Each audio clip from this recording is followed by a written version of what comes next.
Pemirsa, kondisi Pasar Melaya pasca diterjang banjir bandang 2022 lalu masih rusak. Sejumlah bangunan di sisi timur yang berdekatan dengan sungai sudah jebol. Selain itu banyak los dan deretan kios yang kosong di bagian belakang pasar. Hingga 2 tahun pasca banjir, pasar tradisional yang sempat dikunjungi Presiden Joko Widodo itu belum tersentuh perbaikan.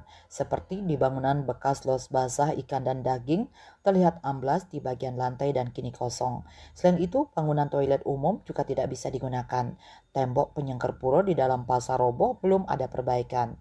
Sejumlah pedagang yang ditemui akhir pekan lalu mengatakan sejumlah los dan kios rusak termasuk barang-barang pedagang terseret banjir. Saat ini pedagang di pasar juga mengalami dilema. Mereka yang punya lapak baik los dan kios di dalam pasar justru merasa was-was dengan menjamurnya pedagang bermobil maupun sepeda motor yang berjualan di areal parkir depan pasar.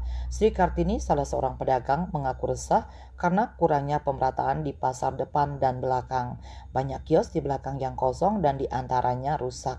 Sementara di areal depan banyak pedagang emperan, selain itu juga ada yang membuka lapak di atas kendaraan di parkiran depan.